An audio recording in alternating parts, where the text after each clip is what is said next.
President Trump is going to visit lawmakers in just a couple of hours. He's putting pressure on Senate Republicans to pass tax reform. It's going to be a tremendous tax cut, the biggest in the history of our country. The acting director of the Consumer Financial Protection Bureau, Mick Mulvaney, standing by his criticism of the agency. I still think it's an awful example of a bureaucracy that has gone wrong. The political donations made by people at that place. 593 donations went to Democrats. Most of what they do seems to have been for the purpose of generating headlines that would be good for Elizabeth Warren and the Democratic Party. The president honored the surviving Navajo code talkers at the White House and threw in a jab at Senator Elizabeth Warren of Massachusetts. We have a representative in Congress who they say was here a long time ago.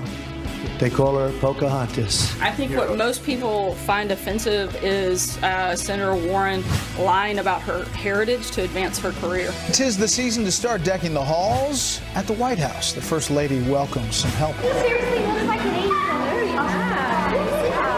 does look like a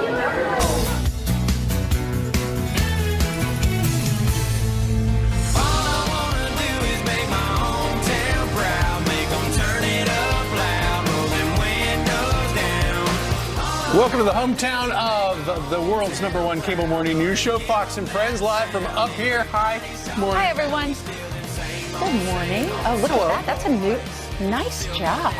Good job. Dave on Steadicam and Ted carrying the cable behind him. Right. They could switch if they had to. They have done that. Sometimes they do. Right. If Dave turns an ankle or starts breaking out or has something bad, food Starts poisoning. breaking out? Right. You know, Food poisoning? No, skin. Oh. Yeah. Oh, really? Yeah, maybe he doesn't want to do it if that happens. Right. By the way, Kane Brown, I've never heard of that. Never heard of him. I know Kane, like that the song. wrestler. Right. This Is that Kane? Yeah. What about Cain and Abel? Right, Kane and Abel. Didn't end well, right? What about Candy Cane? Right. That's Right. something that's Welcome back to Free Association Television News. Right. All right, to a live look at Capitol Hill, where President Trump will visit with lawmakers in just a few hours. Commander-in-Chief pressuring Senate Republicans to get on board and pass tax reform before the end of the year, or everybody in that party is going to be in trouble. Key committee vote at 2:30 Eastern time today. Griff Jenkins is live in Washington with the latest. Griff, lay it out.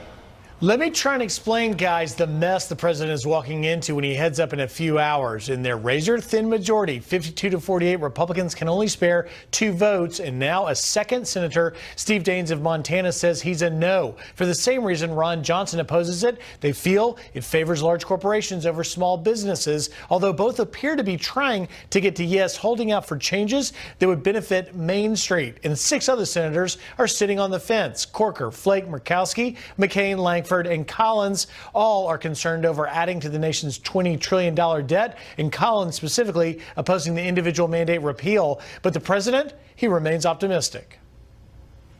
Benefit everybody. It's going to mostly benefit people looking for jobs more than anything else because we're giving great incentives. Now, here's the deal. The CBO says the Senate's bill would increase the deficit by $1.4 trillion over the next 10 years, which is just under the Senate's budget cap, which allows for $1.5 trillion. But appeasing Johnson and Daines could tip the scale. So it's a situation of competing demands. One solution is to put something called triggers in the bill that would offset cuts at a certain point. Here's what Senator Corker, who's coming up on this show just shortly, had to say yesterday. Seeking a solution so that there is a trigger or a backstop, whatever you want to call it, in the event we don't achieve the revenues that are projected. Will be interesting to see what Senator Corker says to you. One positive development for the Republicans, Senator Rand Paul, a traditional deficit hawk, says he is a yes vote. And of course, that meeting this afternoon, as you mentioned, Brian, at the end of the day, it looks like the Senate hopes to vote by the end of the week. But where those votes are is anybody's guess right now. Yeah, it got out of one committee, but the question is, will it get out of the Budget Committee with Senator Corker there? I just think the one thing that's different about this and health care is it seems like everyone's trying to get to a yes and being very honest about what they need to get there. To me, it's part of the process. I think a lot of people are looking for panic. I don't think there should be any panic there if you're looking for tax. They're running out of time. They're running out of time, and don't forget, even if they do pass it in the Senate, they've still got to conference it with the House. Exactly. That's right. And a lot of people in the House don't like big parts of it. Griff, thank you very much.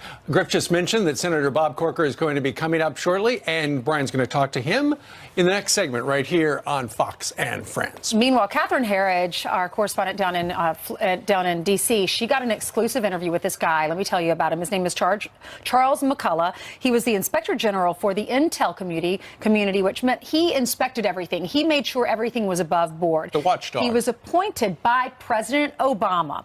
Now, in this exclusive interview, he says that he was willing to expose Hillary Clinton's private email server and the 22 top secret emails that he said were putting lives at stake or lives were at risk because all this information was on her private server. He went to the NSA director and he said, this is what I have found. This is a major problem. And this is what that conversation was like.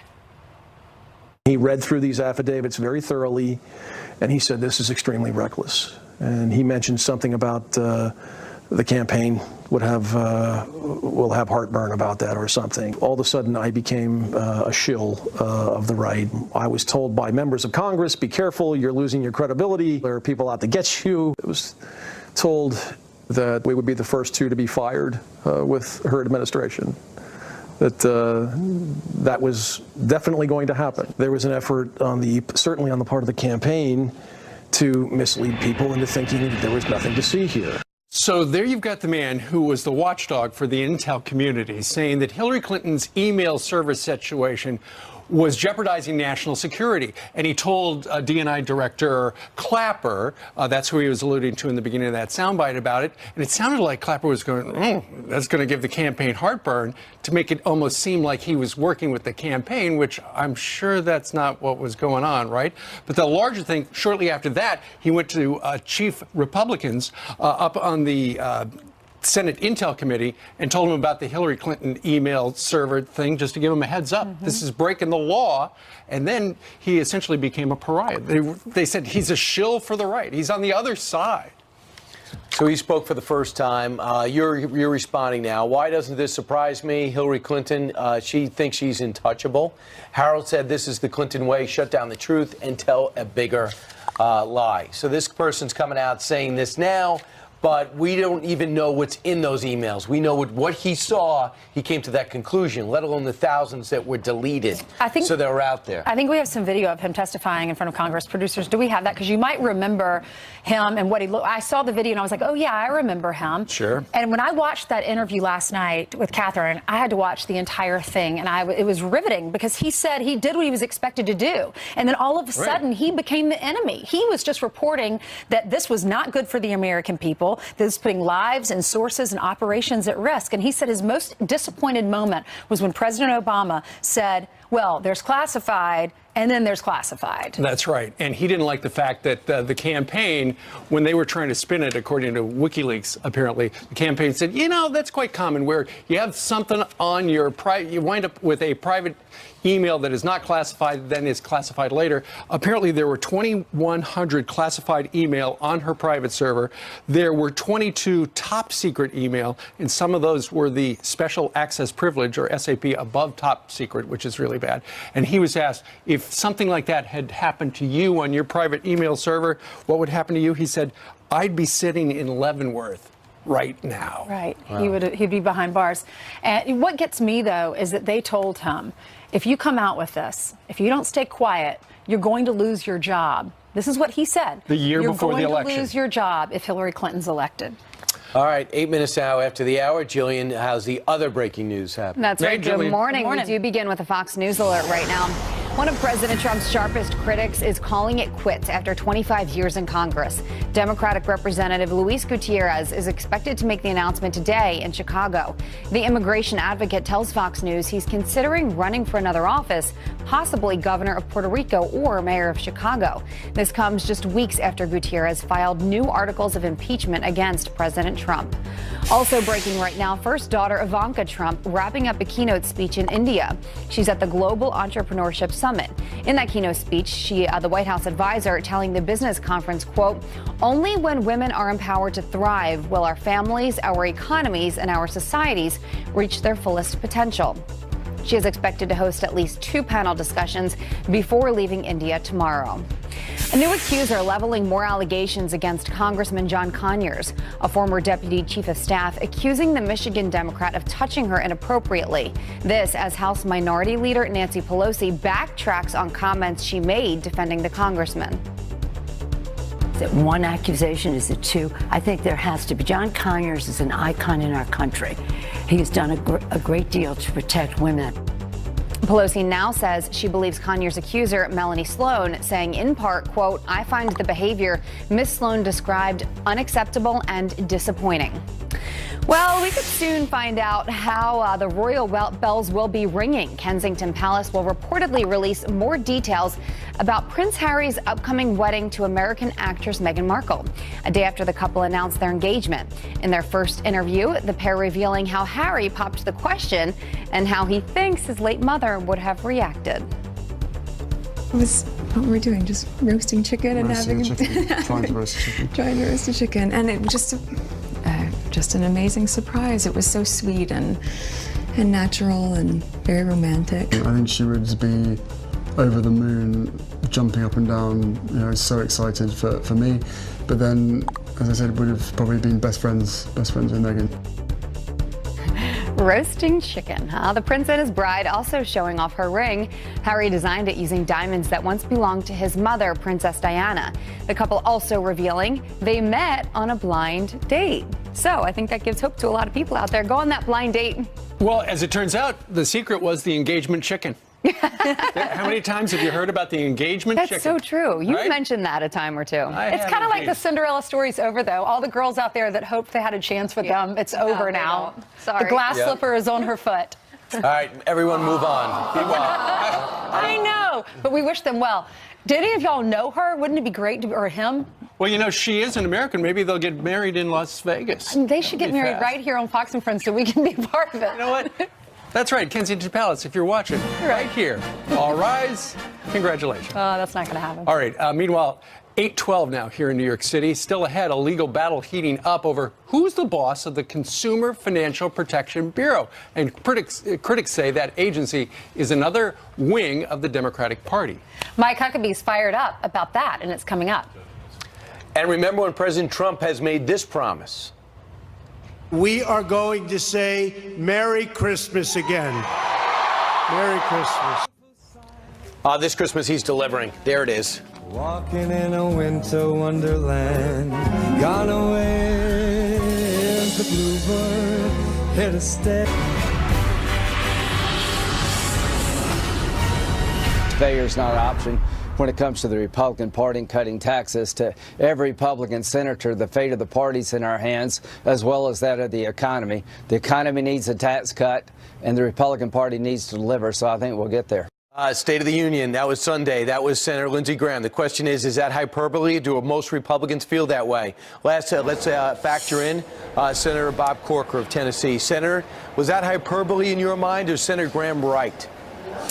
Well, first of all, thanks for having me on, Brian. I think all of us want to get across the finish line, and we're trying to make this bill one that not only serves our immediate interests as a nation, but also our long-term interest. And everybody's working feverishly right now to try to get to that place. So you got a $1.4 trillion. You got $1.4 trillion added to the debt if this passes in the short term. That bothers you. So how do you plan on attacking this issue? Well, for the last 13 days, Brian, we've been working with the Finance Committee and over the Thanksgiving holiday, as you and I were talking earlier, very feverishly with the White House, both Gary Cohn, but also Stephen Mnuchin, who was in my office yesterday, General Kelly, and others, to try to create a backstop or a trigger mechanism that, to the extent the growth estimates that have been laid out aren't achieved, we don't pass on even greater debt to our children. And so we're working on that right now, and hopefully we're going to be successful with that. So the word is, I mean, in layman's terms, is that if the debt starts going up, and you guys are wrong, that cutting deficit, cutting taxes is not bringing the additional revenue that you're counting on in pledge debt, there's going to be an automatic trigger that ups taxes. Do you know what taxes would be upped? Yeah, now that's very important. What you don't want to do is create uncertainty as businesses are making decisions down the road. And you don't want to do something that stifles growth. And so we're working on all of those things right now, again, very constructively with each other to try to resolve it. But let me just start, Brian. I don't think most people realize that this bill will automatically, over the first 2 or 3 years, generate far more deficits than we have today. That's when companies are investing. They're investing in capital and manufacturing and all of that. And then beginning about the 3rd year, hopefully revenues start to increase because of that investment. But what you want to make sure of is that these projections are right. I mean, these are all sort of made up, if you will. And if that's not the case, you want to make sure you've done something to ensure that that you bring things back into alignment. So, Senator, you're digging into the numbers and you're talking about the X's and O's, which I think make people feel as though you want to get something done. You want to get to a yes. Some have speculated on the side, and I have openly here, if your personal animus with the president was going to factor in that, you know what, I'm leaving anyway. I don't get along with this president personally any longer, so I don't want to give him a win. What do you say to people who wonder if this is personal? Yeah, I can't, I don't think people have any idea the tremendous interaction that has continued throughout all of this with most every principal at the White House and in the departments. Look, I would never vote against something because of some disagreement I have with an individual, nor would I vote for something solely because I like someone. And let me say this, I think 98% of the senators here are in the same boat. So look, we want to get to a good place. Brian, I've been a deficit hawk for 11 years. What I don't want to do is lose my integrity and actually help hurt our nation and our children when we have $20 trillion in debt. I don't want to, on the way out the door, support something that I know is going to damage our nation. And so we're trying to rectify that. I think everyone knows that. And it's going to be a fascinating period of time over the next several days. 30 seconds left. Put on your Nostradamus hat. Will it pass your committee today at 2:30? Will it pass overall the Senate and then in conference? What do you think, Senator? You've been around a while. So, you know, I'm going to put the odds at overall passage. I think way too much has been placed on the committee today. The committee issue is not particularly important, candidly. It just really determines what's germane on the floor and what is not. But we do need to have this trigger issue worked out before the budget vote today. Senator, thanks so much. Senator Bob Corker. Thank you. Back in a moment. Sir. 8:24 in New York City and a Fox News alert, a disturbing new threat from ISIS. The terror group posting this chilling image of Santa next to a box of dynamite in Times Square here in New York City. The threat comes as police in Australia apparently have foiled a New Year's Eve terror plot. A 20-year-old under arrest accused of planning a shooting spree at a big celebration on New Year's Eve. And the suspect behind New York's deadliest terror attack since 9/11 is due in court today. Sayfullah Saipov set to be arraigned on 22 charges, including murder and attempting to support ISIS. 8 people were killed and dozens hurt after a truck mowed down people on a bike path on the west side of New York near the World Trade Center on Halloween. If convicted, he could face the death penalty. And that is some of the news. Now here's more with Ainsley. Okay, great. Thank you, Steve. 2 law professors have had enough, they say, of the safe spaces mentality and the attack on free speech, writing in a new article, quote, college campuses are becoming environments in which the most vulnerable among the student population can exercise a heckler's veto, silencing speech that is subjectively offensive to the most sensitive students. The 2 professors offer solutions to saying the only way to get colleges back to standing for freedom of speech is to promote a culture of true grit. Joining us now is one of those professors, Danielle Weatherby of the University of Arkansas School of Law. Danielle, thanks for being with us. Thank you so much for having me. You're Good morning. Welcome. Good morning. Well, before we get into why you wrote this paper, I want to find out what you're experiencing there at the college in the School of Law. Well, I've been very fortunate. My students are always willing to jump into a robust dialogue in the classroom, but our paper really speaks to what we've been seeing anecdotally across college campuses all over the nation. And, you know, we're seeing this trend for students to more and more increasingly demand the use of political correctness measures in the college classroom and on the campus quad. And our position is that the use of these political correctness measures is leading to an abandonment of the central meaning of the First Amendment, which is, of course, the freedom to engage in wide open and robust debate on matters of public concern. So what is the solution? Well, we suggest two solutions in our piece, Speech Narcissism, which is coming out in the Florida Law Review. The first is something that's really already happening across state legislatures all over the country. About 20 state legislatures have already adopted or have proposed state statutes that kind of reclaim the space on public university campuses as free speech zones that are subject to the traditional kind of time, place, manner restrictions that govern traditional public fora. And that's certainly a step in the right direction, and it relieves the university from playing this role as speech referee. But, you know, it really doesn't get at kind of what we see as the more deeply rooted problem, which is the sensitive listener's perception for the need for these measures of political correctness. And so what we suggest, as you said earlier, is that we expect and perhaps train students to practice what we call true grit. And that's defined as perseverance and passion for long-term goals.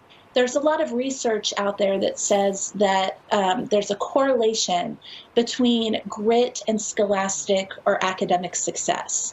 And so if we expect students or other listeners to engage in civil discourse with an open mind and a compassion for the speaker, and then to practice perseverance in withstanding any slight offense, I think we can get back to a place where we can have the difficult conversations that I think we need to be having. I think it's very important to get back to standing up for free speech. Danielle, thank you so much. If you want to read it, you can find it in the Florida Law Review. You wrote it on October 1st, and it comes out soon.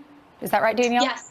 Coming, Speech Narcissism, and I thank my co-author Terry Day at Barry Law School. Good deal. Thank you so much.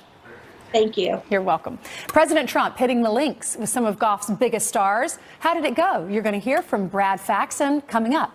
Plus, Mike Huckabee joins us live. He's going to set the record straight on Piegate. That's next.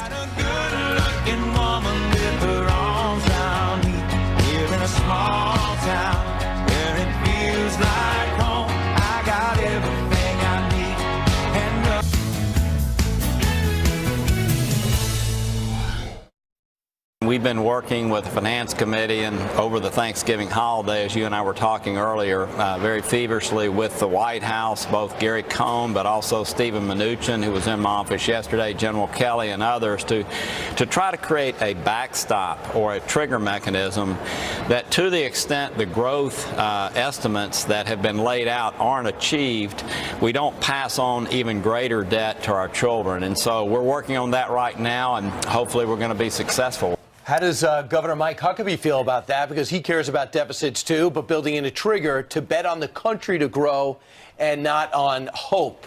How do you feel about that, Governor? Do you like putting in a trigger? Well, I think it's a game they're playing in order to try to provide for themselves an excuse as to why they're not really just to say, let's cut taxes, let's reform this thing. People want it done. They want it done now. I think when Bob Corker retires, I have it on good authority that Larry, the cable guy, is going to run to replace him because he's going to get her done.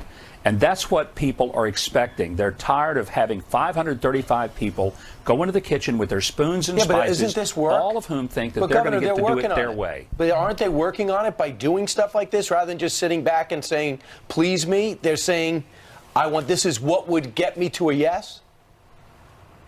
Sure, I understand it, and that's part of the process, and it is laborious and it's tedious, and I get that, been through it before. But I think sometimes, while people are saying, I'm trying to get to yes, they're also trying to gum up the works by pretending in some way that the real efforts of tax reform aren't going to work and grow the economy, but it will. And if you don't believe that, you're not a Republican.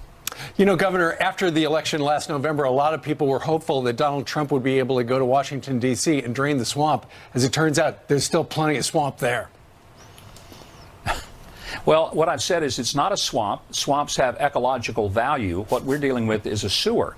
And it's more about flushing the sewer than it is about draining the swamp. And what we see in Washington every day is an attempt to do everything possible to prohibit and prevent this president from getting done the things that he went to Washington to do. And a big reason they're resisting it is because it involves blowing up some of the wonderful cushioned environment in which they live, but at the expense of American workers. And that's what has to change. The president was at the Navajo veterans. Well, he was introducing 3 Navajo veterans. They were the code talkers in World War II, and saying they were very special people. We couldn't have gotten the job done without them, and giving them awards and just honoring them. In the middle of that, he went off of his script and he started talking about Elizabeth Warren, referring to her as Pocahontas. So the left has said that it was insensitive, it was racist, and your daughter, who is the spokesperson at the White House, she had to answer a lot of questions on this. Let's watch some of this and then get your reaction. He referred to Pocahontas being in the Senate. Why did he feel the need to say something that is offensive to many people? I think what most people find offensive is Senator Warren lying about her heritage to advance her career. She said it was a racial slur. What is your response to that? I think that's a ridiculous response. Does he see political value in calling people out racially? Senator Warren was very offensive when she lied about something specifically to advance her career. Where'd she learn how to do that? From her mother. That's where, of course.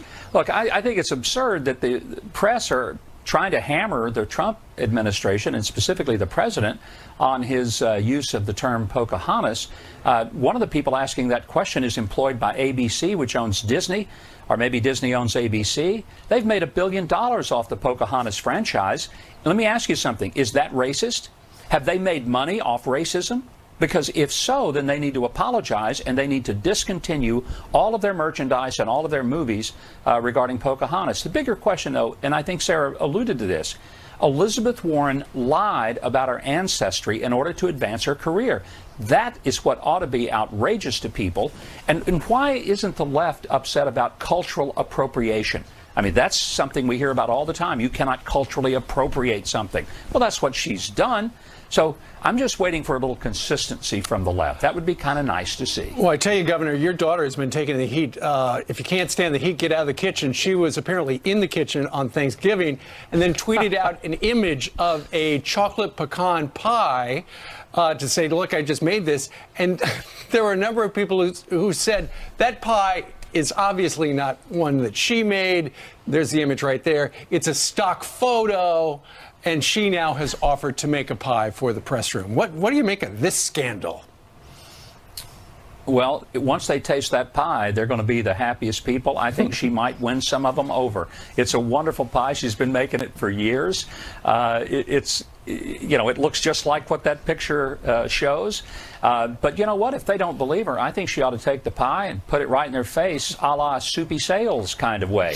That'd be a great visual, I think, a lot of Americans would love to see. This is so ridiculous. How far have we... it's a pie, and they're calling her out for not really making it. They wanted to see it on the table. You know what we're doing right now, Governor? If your daughter is watching you, Sara, we would like you to come on Fox and Friends, Cooking with Friends, and make that pie. With her dad. Can I be there? Yeah, absolutely. Yeah. Just make sure that I can be there. All right, because I know this pie, and it's good. Because you have your own show on the weekends, which is phenomenal, by the way. And so you're working 6 days a week, which you should be. You should not have to worry. You should not be working 6 days a week at this point. Well, I've got 6 grandkids, so I got to work 6 days a week just to make sure that I can give them the Christmas they're expecting. There you go. Is that what happens? First, you put your kids through college, then you got to worry about paying for the grandkids? Oh, boy. You never get a break. Yeah. Never ends. All right. Never ends. Thanks, Mike Huckabee joining us from the Panhandle of Florida today. Sir, thank you very much. Thank you, guys. Have a great day. You too. That pie looked delicious. It did. I My love dad's pecan. favorite pecan. Is that your favorite? My favorite. You know who's anti-pie, Jillian? I hate pie. Yeah. I don't like any pie. You like I've never cake had a pie that I like. You like cake, though. I like cake. You are losing out. There's so many great ones. It's okay. People tell me that all the time. I'm a vegetarian. I don't like pie. It's fine. Okay, but we do have some breaking news we want to get to, guys, including this Fox News alert. The Marines and FBI joining a desperate search for a toddler who disappeared from her bedroom. Please bring her back, and I love her. I'll do anything that I can, whatever you want. An Amber Alert issued for 3-year-old Mariah Woods of Jacksonville, North Carolina. Her mother noticed she was missing early Monday morning. She told police there was no sign of forced entry, but the family's back door was unlocked. There are no known suspects. A close call for hundreds of passengers as their planes collide moments before takeoff. An Egypt Air flight clipping the left wing of a Virgin Atlantic plane while taxiing at New York's JFK Airport. Both jetliners returning to the terminal as crews cleaned up debris. You can see a pickup truck taking away the clipped wing of the Virgin plane as passengers were safely evacuated. No word on what caused that collision. Merry Christmas, America. President Trump is keeping another campaign promise. We are going to say Merry Christmas again. The commander-in-chief revealing his Christmas card reading Merry Christmas and a Happy New Year. It's signed by President Trump, the First Lady, and their 11-year-old son, Barron. The card much different than the Obama's cards that wished people happy holidays. In addition to the card, the First family also debuting their Christmas decorations, including 71 wreaths and 53 trees. But before the big Christmas debut, President Trump went golfing with some top players. Among them, Tiger Woods, Dustin Johnson, and Brad Faxon, who is also a Fox Sports golf analyst. He joined us earlier to tell us how it went. We wanted Tiger and Dustin to play from the farthest back tees, and I wanted no part of those two guys. So I said, Mr. President, what tees do you play? And he said, I play the blue tees, which is, up a little bit from where I usually play. I said, why don't we ride the cart together and we'll play the two young guys? And he loved that.